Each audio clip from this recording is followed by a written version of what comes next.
I'd like to call to order the regular council meeting for the City of Springdale for December 4th, 2024. If we could all rise for the Pledge of Allegiance. I pledge allegiance to the flag of the United States of America and to the republic for which it stands, one nation, under God, indivisible, with liberty and justice for all. Ms. Browder, if you take roll. Mr. Gleaves. Present. Mr. Jacobs. Present. Ms. McFarland. Present. Mrs. Sullivan-Wisecup. Present. Mr. Vanover. Present. Mrs. Webster. Present. Mr. Anderson. Present. Council, before we get started with the rest of the agenda, I did want to take a minute to recognize the passing of a longtime resident of Springdale that was a significant figure in our community. Bob Deal passed away about a week and a half ago. For those that don't know Bob, he was a former council member. He was very active in the community. He was a sports coach. He was part of SYB, and he was always available. If there are questions or issues for things in the community, he was there to help. I personally remember him as always having a smile, a quick wit, and always willing to dig in and do the work that was needed for the community. So I would like to take a moment, if we could take a moment of silence in remembrance of the passing of Bob Deal. He was a pillar of this community.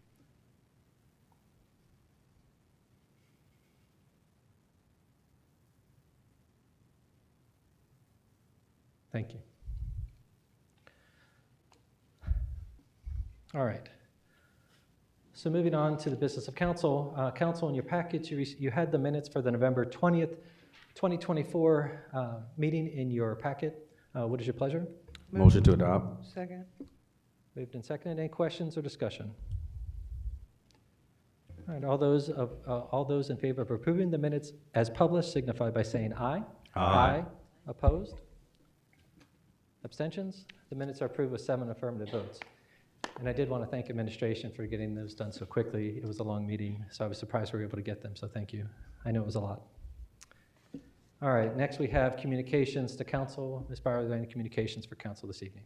Yes, thank you, Mr. President. The city has received a request for liquor permit transfer between two entities, and I'll defer to Mr. Yule as we'll be requesting or recommending a request for a public hearing on this item. All right, is there more we want to say on that tonight? Mr. Yule. Thank you, Mr. President. This current permit is held by Showcase Bar and Grill and located at 12140 Springfield Pike. They were actually evicted from that location. This current location is under contract with another company. They were just a tenant, they weren't the owner. And we contacted the Ohio Division of Liquor Control, spoke with an agent, and they recommended, since they are no longer occupying that address, that we request a hearing in the county seat to object to the permit. All right. Is there anything you need from council for this? So our recommendation is that council vote to request the hearing. Request a hearing? Yep, and we'll take care of it from there. All right. Do we need a roll call vote for that or just general affirmation? So I need a motion to request the hearing. Mr. Vanover? Mr. President, I make a motion that council voice their concern and call for a hearing on this liquor permit transfer. Second. Moved and seconded. Questions or discussion on the request for a county hearing? All right, seeing none. Ms. Brown, if you poll council on the motion to request a county hearing for the liquor permit move. Mr. Vanover. Aye. Mrs. Sullivan-Wisecup. Aye. Mrs. Webster. Aye. Mr. Jacobs. Aye. Mr. Gleaves. Aye. Ms. McFarland. Aye. Mr. Anderson. Aye. The motion to request a county hearing has been approved with 7 affirmative votes. If there's anything else you need from us on that, just let me know. All right, any other communications? Nothing further, thank you. All right, so at this point in our agenda is communications from the audience. This is an opportunity for anyone in the audience that would like to address council for any reason. You would simply come up one at a time, come to the podium, state your name, address, sign in, and you can speak to council for any matter that you would like for up to 5 minutes. At this point, the communications from the audience is open.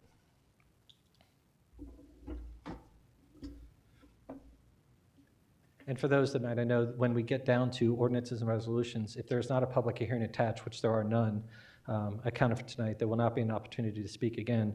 until we get to the second opportunity for communications from the audience, which is item 12. All right, second call.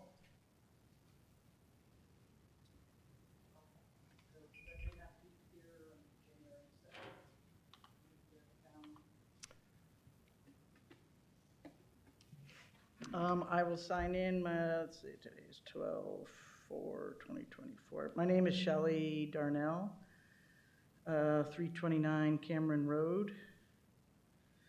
I apologize because I thought you guys were gonna vote on the ordinance number 55-2024. So I'd just like to speak. I probably could be here on December 18th. To reiterate, I may not be here on January 2nd, which I understand now is when the public hearing and the vote may take place. So I'd like to speak about the text amendment.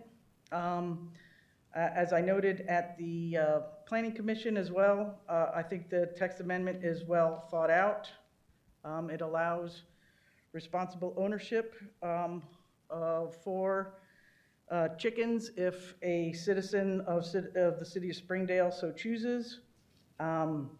If you read the text amendment and compare it to other amendments and ordinances in the surrounding neighborhoods and cities, villages, etc., the proposal is more strict than the other local ordinances and more well-defined in order to allow the opportunity for people who are responsible enough to want chickens and raise chickens to do so. The text amendment does not allow for loose running down the road of chickens, which we know has been an issue in Springdale. Just because Springdale is a city doesn't mean that it cannot allow chickens. If you look at Columbus, which is a pretty big city, it does allow chickens via permits.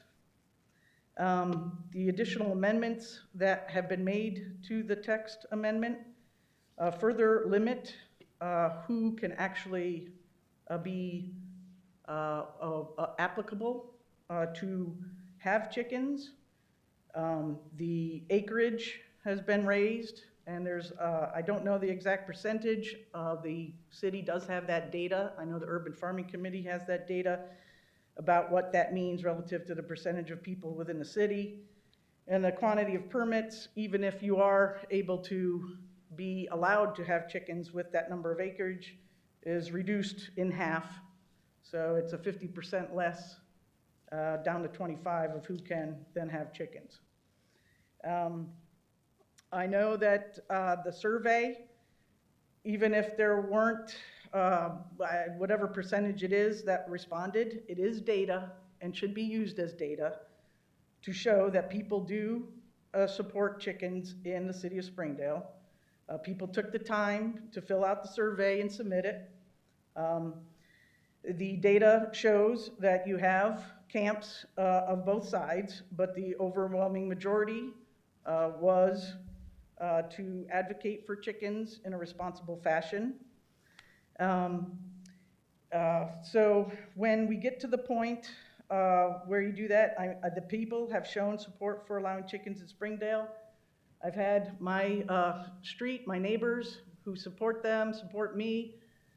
They've come out many times, unfortunately, to help advocate. Some people can't be here today due to obvious reasons because of not knowing when we were going to vote or what have you. But when the time comes, as any great city council and elected officials shall do, you vote according to what the constituents want, not what individual preference is.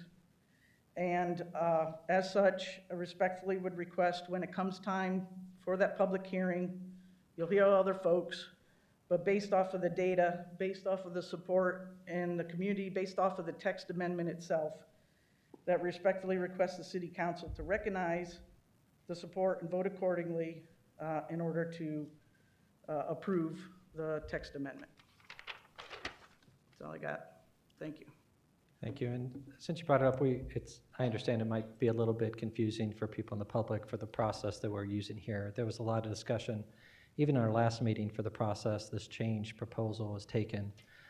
Just for everyone's benefit, and we will cover this again when we get to ordinances and resolutions, what's on the agenda for tonight related to the 55-2024 you mentioned is still the original reading. We're actually giving, this is the opportunity for the Urban Farming Committee to make those proposed amendments that you referenced, make them available. They're currently not part of the ordinance, but the committee has recommended some changes that you mentioned to address the deficiencies that the Planning Commission addressed. So currently the ordinance that was read is still the original ordinance that went to planning.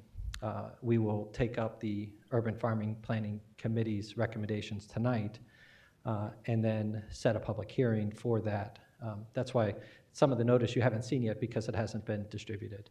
As part of a public notice for a text amendment like this requires a public hearing, and that public hearing will be scheduled tonight for the later date. I personally anticipate that to be January 2nd so that we can finish and move on one way or the other with these amendments. So you'll see more on that tonight. But I did want to reassure you, I know you gave you some feedback tonight on that. Just because you didn't say it inside of a public hearing doesn't mean we don't hear you. So I appreciate you coming out. I know it's not easy being down on the podium talking from the well, so thank you for that. So did anyone else want to speak to that before we move on? All right. The floor is still open for communications in the audience. If anyone else would like to address council for any reason, the floor is still open. Second call. Third and final call. All right, I'm closing communications in the audience. All right, next we're going to move on to ordinances and resolutions. The first ordinance we have is ordinance number 55-2024. This is a second reading with the intent to evaluate amendments that may come forward. Mr. Jacobs, when you're ready. Ordinance number 55-2024, an ordinance amending section 153.252F6C of the Springdale Code of Ordinances regulating the husbandry of fowl, rabbits, and bees. Whereas the Council of the City of Springdale, Ohio Council previously adopted regulations that prohibited the husbandry of fowl on any property in the City of Springdale, the city, that was less than 3 acres in size. And whereas Council seeks to revise the regulations regarding the husbandry of fowl on property located in the city. And whereas Council held a public hearing regarding these amendments on October 16, 2024, and the Urban Farming Committee is recommending their approval. Now therefore be it ordained by the Council of the City of Springdale, Ohio, members elected thereto concurring, Section 1. Section 153.252F6C of the Springdale Code of Ordinance shall be amended in its entirety as follows. F6.3, husbandry of fowl, rabbits, or bees shall be regulated as follows. 1. Rabbits or bees may be raised or kept for a resident owner's use on any single-family residential property in the city that is greater than 3 acres in size. Any structure for housing rabbits or bees, this appears to be, yeah, but it says first reading at the top, so I am reading, either that's a typo, I apologize. I can continue reading, but that's a typo for ordinance 55-2024. Because the original would be a quarter acre. Oh no, I apologize. I apologize, guys. That's I was inserting fowl into that section and they are not in This there. is still rabbits and Yeah. bees, so it's still part That's of my apologies, I apologize. Rabbits or bees may be raised or kept for a resident owner's use on any single-family residential property in the city that is greater than 3 acres in size. Any structure for housing rabbits or bees may be only located in the rear yard and shall be at least 100 feet from any property line. 2, no more than 6 hens may be raised or kept on any single-family residential property in the city. The property on which the hens are raised or kept must be 1/4 acre or greater in size. No roosters may be raised or kept on any property in the city. Fowl may not be raised or kept on any residential property for any commercial use. Fowl must be confined to the rear yard area by fencing or a chicken coop at all times. The chicken coop must be screened from view from adjacent properties with a combination of fencing and/or landscaping and shall not be more than 30 square feet in area and 7 feet tall. The chicken coop may only be located in the rear yard and shall be at least 15 feet from any property line. Enclosures in chicken coops must be kept in a clean, dry, odor-free, and sanitary condition. A chicken coop shall not be considered when determining the total number of accessory structures on any property. A non-transferable permit must be obtained from the city by the property owner. A certification of completion will be issued by the city following an inspection. The total number of certificates to be issued under this section shall not exceed 50 at any given time. Each certification shall be for a 2-year period of time and may be renewed following a request by the property owner and an inspection by the city.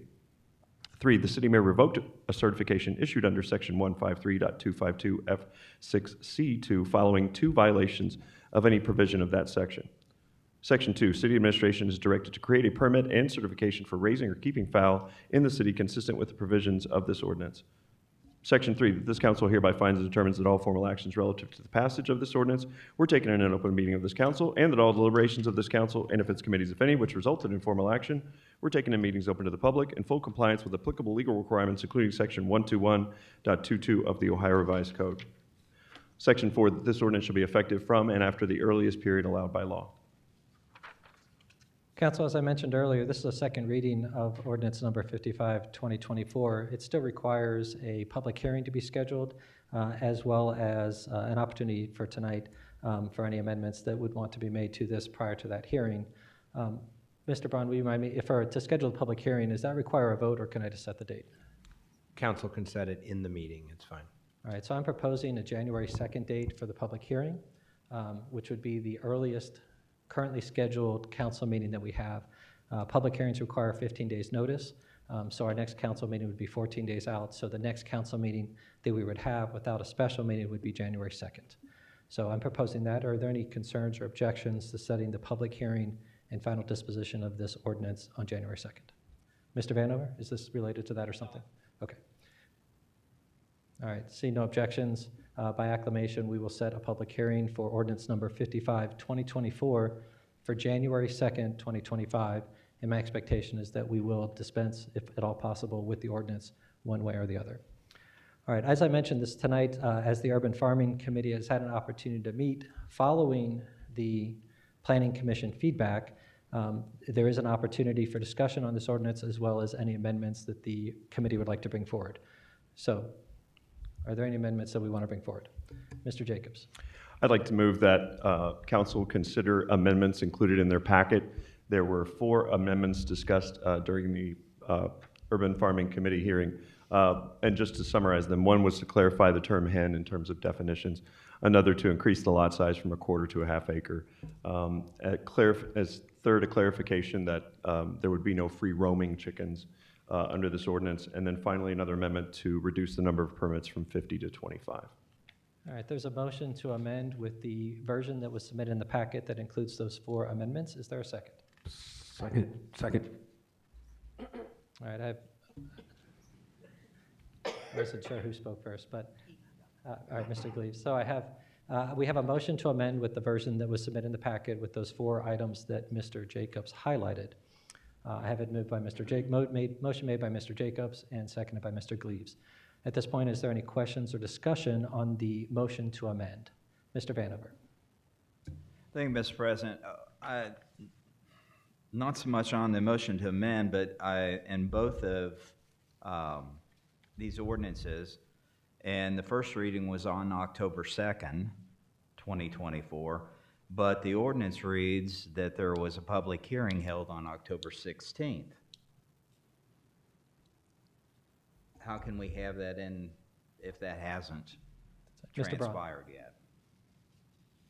Mr. Brown? Thank you. What I would propose doing on that is in the recitations only, not in the actual definition of the ordinance. And as we typically do when we present those to you, we fill in a date. As you'll recall, it was procedurally sent to planning, so that date will change. So what I would propose is, as part of the amendment, we'll fill the correct date in, which will be the date you just set tonight as the public hearing. So I think that's a good distinction. As part of that amendment, it should be included that will reflect the accurate date. Mr. Jacobs, you're okay with amending your motion to amend to include the date change as well? I am, yes. And Mr. Gleaves, does your second still stand? Yes? All right. So, Mr. Barn, we're okay procedurally to continue?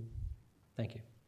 All right, so we're still inside of question to discussion related to the motion to amend with the recommendations from the Urban Farming Committee to address the issues raised by planning. Is there any other discussion on the amendments? All right, before we vote, I did want to take a moment to thank the Urban Farming Committee for making the adjustments to try to address the deficiencies. It is a difficult process. We have to do things back and forth this way sometimes between bodies, and it may seem like it takes extra time, but it's important so people have an opportunity to see the changes and react to them. So thank you for taking the time to be deliberative in your committee to address those changes. All right, so with that, Ms. Browder, if you'd poll council on the motion to amend ordinance number 55, 2024. Mr. Jacobs? Aye. Mr. Gleaves? Aye. Ms. McFarland? Aye. Mrs. Sullivan Meiskop? Aye. Mr. Vanover? Aye. I'm sorry, Mr. Vanover? Oh, I'm sorry. Okay. Mrs. Webster? Aye. Mr. Anderson? Aye. The motion to amend ordinance number 55, 2024 passes with 7 affirmative votes. All right, with that in mind, we still have had our second reading. Is there any other questions or discussion that council would like to have tonight on ordinance number 55, 2024 as amended? And again, we will have an opportunity to see this again on January 2nd. All right, not seeing any lights. We will take up this issue and hopefully put it to bed on our January 2nd meeting with the amended version being read as well as having a public hearing. All right. We'll move on now to ordinance number 60, 2024. This is the second reading. Mr. Jacobs, when you're ready. Ordinance number 60, 2024, an ordinance authorizing the mayor and city administrator to execute a subrecipient grant agreement with the Board of County Commissioners of Hamilton County, Ohio, related to the 2024-2026 Hamilton County Community Development Block Grant Request Program. Whereas Hamilton County, Ohio, the county, has applied for and received federal community block grant CDBG funds from the U.S. Department of Housing and Urban Development, HUD, under Title I of the Housing and Community Development Act of 1974, as amended HCD Act, Public Law 93-383. And whereas the county established the 2024-2026 Hamilton County Community Development Block Grant Request Program, the program, using HUD CDBG funds in 2024 and issued a request for applications for the program. And whereas the city of Springdale, Ohio, the city applied for and was awarded funding in the amount of $78,000 as part of the program. And whereas the city desires to enter into a subrecipient grant agreement with Hamilton County for federal fiscal years 2024, 2025, and 2026 of the Hamilton County Community Development Block Grant Request Program. Now therefore be it ordained by the Council of the City of Springdale, Ohio, members elected thereto concurring. Section 1, that the mayor and city administrator are hereby authorized to execute a subrecipient grant agreement with the Board of County Commissioners of Hamilton County, Ohio, for participation in the 2024-2026 Hamilton County Community Development Block Grant Request Program, the agreement, and to execute any and all other documents and agreements consistent with acceptance of the grant and participation in the program. A copy of the agreement is attached as Exhibit A and incorporated herein by reference. Section 2. Council hereby finds and determines that all formal actions relative to the passage of this legislation were taken in an open meeting of this council, and that all deliberations of this council and of its committees, if any, which resulted in formal action, were taken in meetings open to the public in full compliance with applicable legal requirements, including Section 121.22 of the Ohio Revised Code. Section 3, this ordinance shall take effect on the earliest date allowed by law. Council, you've heard the reading of ordinance number 60, 2024. It is a second reading, can be acted on tonight. What is your pleasure? Move to adopt. Second. Moved and seconded. Questions or discussion? Mayor Hawkins. Thank you, Mr. President. As you all see in your packets, and just for the public's edification, these dollars will be used for the senior lounge at the rec center to have some improvements there. Some of the furniture and what have you is a little bit dated. So that's what the dollars will be used for. Thank you. Thank you, Mayor Hawkins. I will tell you that several seniors have told me already that they're excited for the changes and looking forward to seeing what the new facelift will be for their room. So there's excitement out there for this block grant to get spent. Any other questions or discussion? All right, Ms. Browder, if you poll council. Ms. Sullivan Meiskop? Aye. Mr. Gleaves? Aye. Mr. Jacobs? Aye. Mr. Vanover? Aye. Mrs. Webster? Aye. Ms. McFarland? Aye. Mr. Anderson? Aye. Ordinance number 60, 2024 passes with 7 affirmative votes. Next, we'll move on to ordinance number 61, 2024. This does have the emergency clause. Mr. Jacobs, when you're ready. Ordinance number 61, 2024, an ordinance authorizing the mayor and city administrator to amend the agreement with CT Consultants Incorporated to provide engineering services for the city of Springdale and declaring an emergency. Whereas professional engineering services are required by the city of Springdale, Ohio for various ongoing projects in the city, and whereas CT Consultants Incorporated is qualified and has performed engineering services on behalf of the city, and whereas it is the desire of council of the city of Springdale to continue to utilize the services of CT Consultants Incorporated and needs to amend the city's agreement with it to reflect the updated cost for services to be performed beginning January 1st, 2025. Now therefore be it ordained by the council of the city of Springdale, Ohio, members elected thereto concurring. Section 1, that the mayor and city administrator are hereby authorized to amend the agreement with CT Consultants Incorporated for engineering services to be performed on behalf of the city of Springdale as reflected on the schedule attached as Exhibit A and incorporated herein by reference. Section 2, that the finance officer tax commissioner is hereby authorized to pay CT Consultants Incorporated according to the rate set forth in the attached Exhibit A beginning January 1st, 2025. Section 3, that this ordinance shall be an emergency measure necessary for the preservation of the public peace, health, safety, and general welfare, and shall, subject to the terms of Article 2D, 3D of the Charter, be effective immediately. The reason for the emergency is the need to provide compensation to CT Consultants Incorporated at the adjusted rates effective January 1st, 2025, without interruption to ongoing projects within the city. Council, you've heard the reading of ordinance number 61, 2024. It does have the emergency clause. What is your pleasure? Move to adopt. Second. Moved and seconded. Any questions or discussion? Is this when we look at Mr. Riggs very closely and see how he's feeling? All right. Seeing no other lights, Ms. Brown, if you poll council. Mrs. Sullivan Wisecup. Aye. Mr. Vanover. Aye. Mr. Gleaves. Aye. Mrs. Webster. Aye. Ms. McFarland. Aye. Mr. Jacobs. Aye. Mr. Anderson. Aye. Ordinance number 61, 2024 passes with 7 affirmative votes. Again, thank you, Mr. Riggs. I know we don't say it enough. You're an important part of this community and the work that we do, and we appreciate the work that you're doing. All right.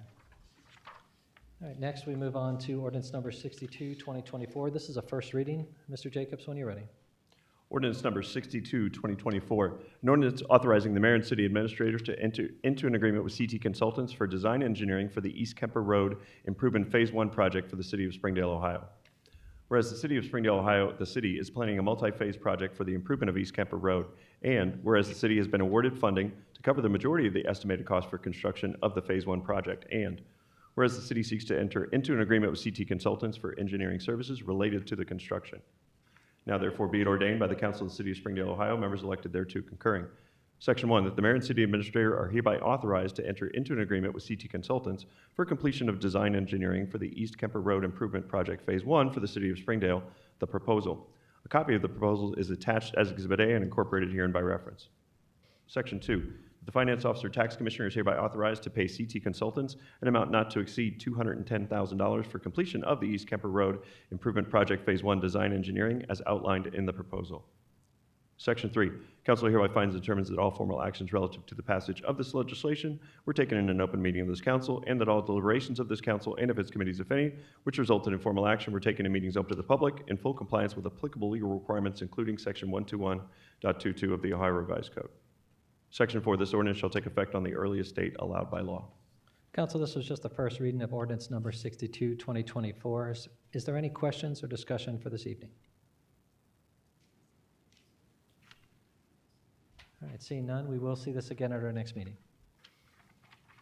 All right, that finishes ordinances and resolutions. Ms. Sullivan Wisecup. Thank you, Mr. President. I'd like to make a motion that we go to executive session under Article 2D1 of the Springdale Charter to discuss economic development issues. Is there a second? Second. Moved and seconded. Questions or discussion moving into executive session? Seeing none, Ms. Brown, if you poll council to move to executive session. Ms. Sullivan Wisecup. Aye. Mr. Vanover. Aye. Mr. Jacobs. Aye. Ms. McFarland. Aye. Mr. Gleaves. Aye. Mrs. Webster. Aye. Mr. Anderson. Aye. Before we head out, administration, are we expecting action out of this? No, thank you. All right, with that, we are in executive session. We will return.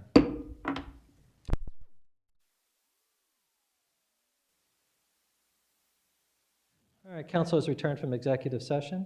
We're now ready to move into old business. Is there anyone on council that would like to bring any old business forward? Mr. Gleaves. Thank you, Mr. President. I would like to address old business of ordinance number 57-2024. It was passed on 11/20/24. It was an ordinance authorizing the mayor and city administrator to enter into agreement with TEC Engineering, Inc. for completion of the Safe Streets for All study for the city of Springdale. Mr. Riggs is not here, but maybe I can direct this to Mr. Braun. There was a gentleman, Mr. John Myers, that was here He lived in the crossings. Sorry about that. And he brought up the concern about permissive turn signals. And he was asking where that conversation was at the time, because he had brought it up before. But the reason I'm bringing this up is because I have noticed that I have been seeing some permissive turn signals. I saw one recently on Route 4 north of Jungle Gyms at Camelot, Michael Lane, left turn, and I also saw one at Montgomery Road at Harper's Point. So I believe it was stated that that wasn't feasible, or they were looking into it. But I've been noticing that there have been more permissive turns that have been coming up. And with this ordinance, I just wondered that this TEC engineering would be able to look into this along with everything else they've been doing. Mayor Hawkins? Thank you, Mr. President.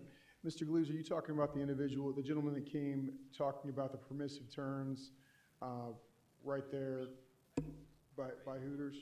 Right, so he was looking at Crescentville and Route 4, the left turn going towards 275.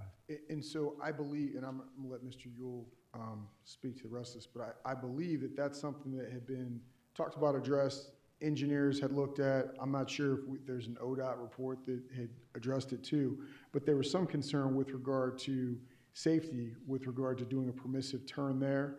I think it's in part with regard to the lanes of travel, the topography, and the line of sight, where that, and I know he's spoken to a number of different individuals asking for that permissive left turn there, but in terms of that specific place, I think there's been feedback that we've gotten from engineers and others that have said that's dangerous. But I'll let Mr. Yule address the rest of that question. That wasn't a reference to just that specific point. It's just that I've seen other permissive turns, one specifically on Route 4 by Jungle Gyms. Sure. And we have other spaces and places in Springdale where I don't know if this would be feasible or not.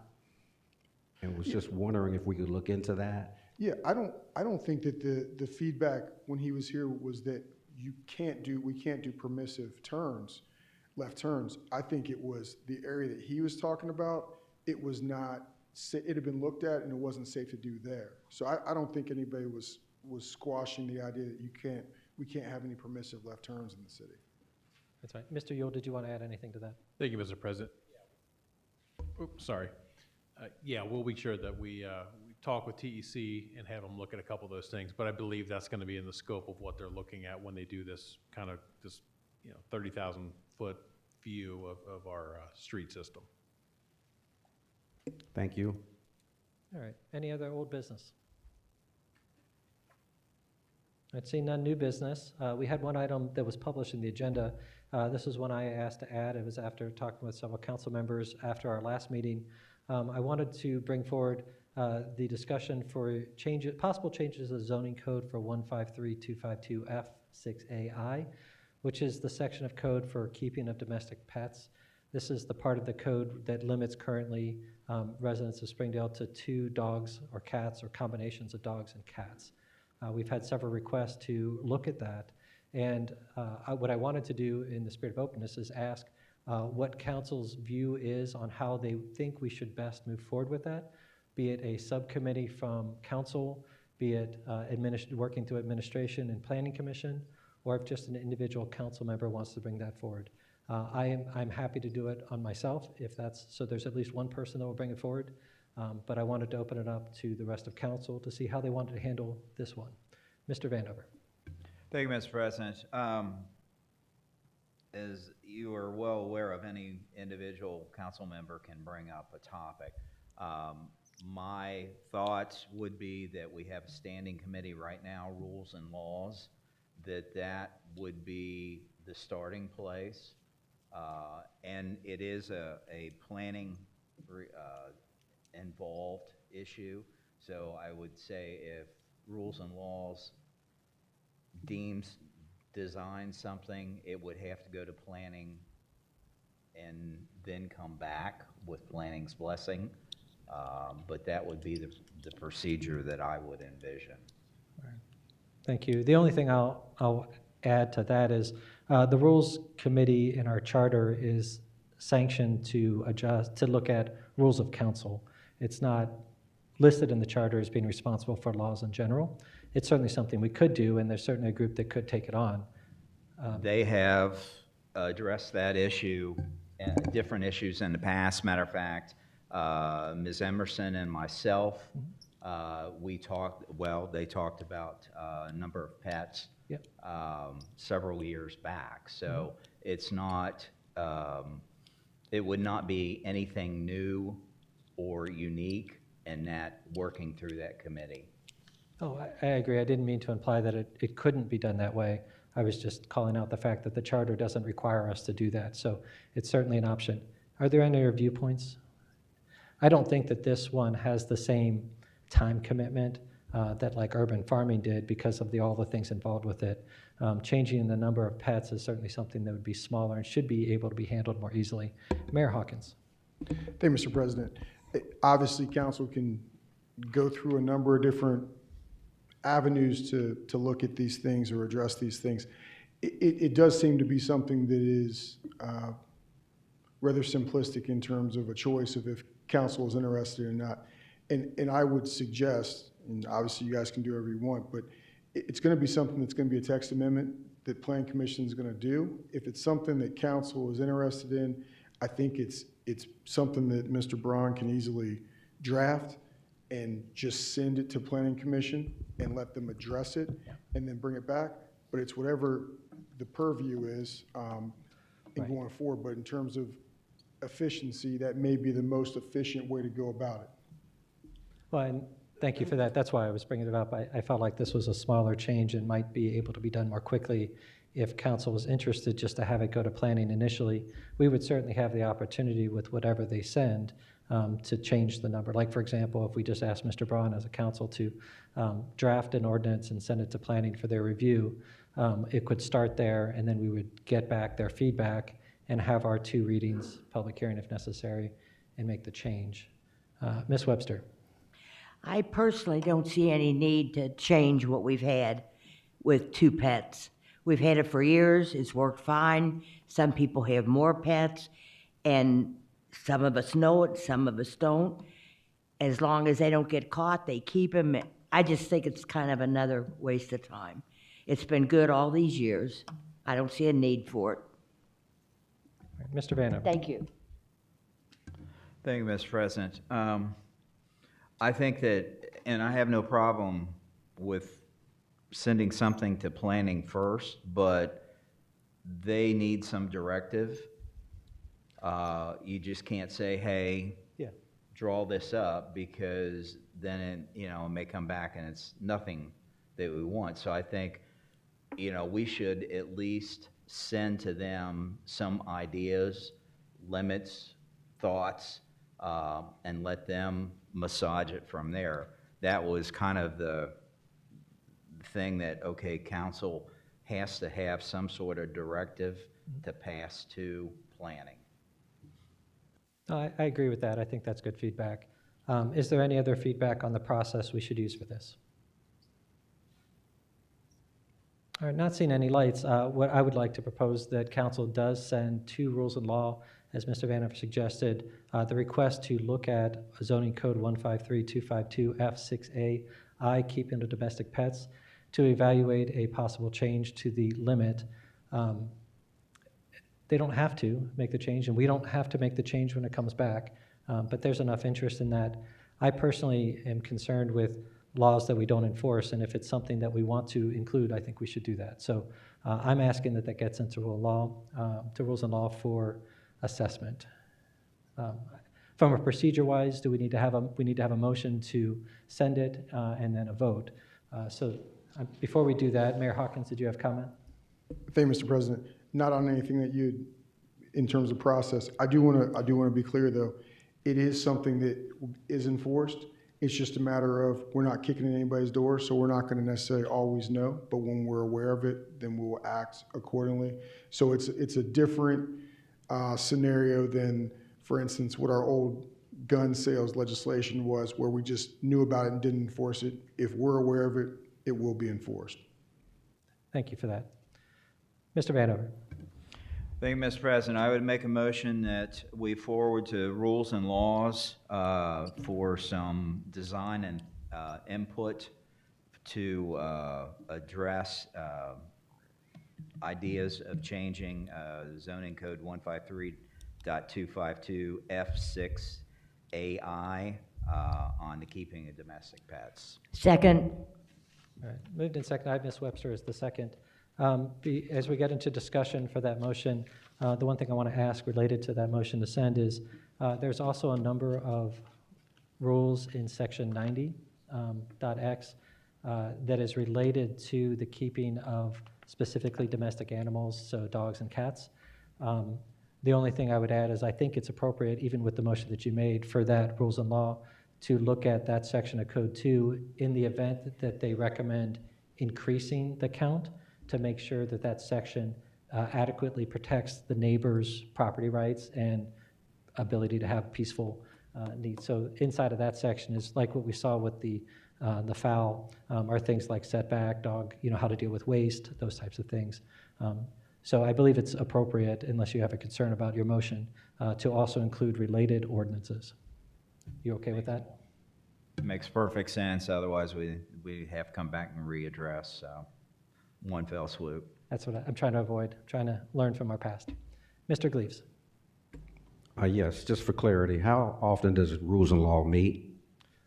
So Rules and Laws is an ad hoc committee. There are 2 members already assigned. The chair, if we decide to send this forward, the chair can schedule a meeting at their leisure, just like urban farming did. So it's based on the committee's availability. It does not have a standing meeting, but they could meet as early as 24 hours notice.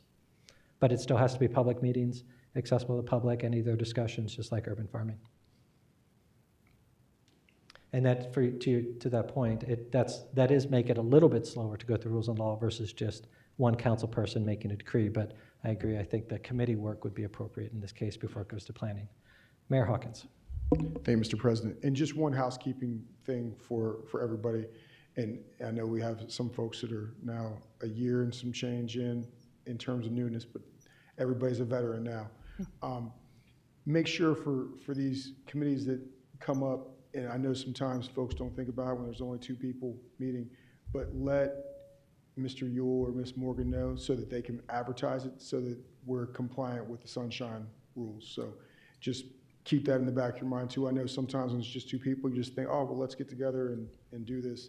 You may not think about it, but just let them know, please. All right, we're still inside of discussion for the motion to send this to Rules and Law. Any other questions or discussion? All right, seeing none, Ms. Browder, if you poll council on the motion to send the request of the zoning code possible change to Rules and Law. Mr. Vanover? Aye. Mrs. Webster? Aye. Mr. Jacobs? Aye. Mr. Gleaves? Aye. Ms. McFarland? Aye. Mrs. Sullivan Weisskopf? Aye. Mr. Anderson? Aye. The motion to send the review of zoning code 153.252 F6AI, as well as related ordinances, including section 90, has been approved with 7 affirmative votes. So Rules and Law can take action as soon as they're able. And then I would expect, just as part of committee reports, we'll get regular updates, just like we did with urban farming. All right, thank you for that. Any other new business to bring forward tonight?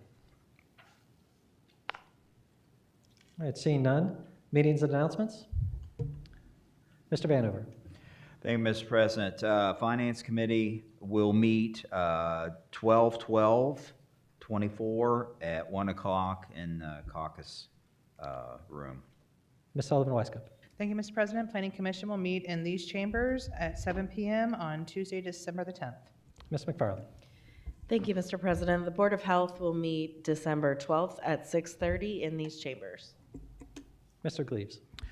Thank you, Mr. President. The Board of Zoning Appeals is scheduled to meet the 24th of December right here in these chambers at 7 p.m. Mayor Hawkins. Thank you, Mr. President. Just a reminder, the Santa 5K is this Saturday, December the 7th. 5K starts at 9. The 9 a.m. The registration starts at 8 o'clock. The Vendors Village will run from 9 a.m. to 3 p.m. There'll be food trucks, crafts, running, walking, as well as they'll have on display a variety of different workout classes will be going on as well. Proceeds go to helping SOS. Hope folks come out and participate. Ms. Morgan. Thank you, Mr. President. The Civil Service Commission will meet adjacent to these chambers tomorrow, December 5th at 2 p.m. Any other meetings and announcements? All right, seeing none, we'll move on to communications from the audience. This is the second opportunity and final for the meeting. For anyone in the audience that would like to address council for any reason, simply come forward to the dais, sign in, state your name, and speak to council for up to 5 minutes. Before I open the floor, I just want to say for people that are in the audience, and we had a discussion earlier in communications related to chickens and public hearings, just know that if you're unable to come to the meeting, you don't need to wait for the public hearing to share your feedback. At any point in time, you can send an email or call any of your council representatives and share that feedback outside of the meeting. It doesn't have to just be at this dais. So if you're not available on the 2nd for something that you care about, feel free to reach out to council anytime. Our email addresses and phone numbers are published on the city webpage. All right, so with that, communications to the audience is now open. Second call. Third and final call. All right, I'm closing communications in the audience. Next, we'll move on to Mr. Jacobs for a recap of legislative items and legislation still in development. Mr. Jacobs. Thank you, Mr. President. As you review your legislative summary, initially I'm going to mention that council voted to request a county hearing for a liquor transfer. Council also voted to refer some amendments to zoning code 153.252 F6A1, keeping of domesticated pets, to rules and laws for further discussion and possible amendment. Item 1 was addressed by Ordinance 60-2024, an ordinance authorizing the mayor and city administrator to execute a subrecipient grant agreement with the Board of County Commissioners of Hamilton County, Ohio, related to the 2024-2026 Hamilton County Community Development Block Grant Request Program that passed with 7 affirmative votes. Item 2 was addressed by Ordinance 61-2024. It received a second reading, an ordinance authorizing the mayor and city administrator to amend the agreement with CT Consultants Incorporated to provide engineering services for the city of Springdale and declaring an emergency. That passed with 7 affirmative votes. Item still in development. Item 3 was addressed by Ordinance 62-2024, receiving a first reading, an ordinance authorizing the mayor and city administrator to enter into an agreement with CT Consultants Incorporated for design engineering for the East Kemper Road Improvements Phase 1 project for the city of Springdale, Ohio. Item 4 is still in development. So forthcoming, there'll be several resolutions either confirming mayoral appointments and or council appointments to various boards, commissions, and committees.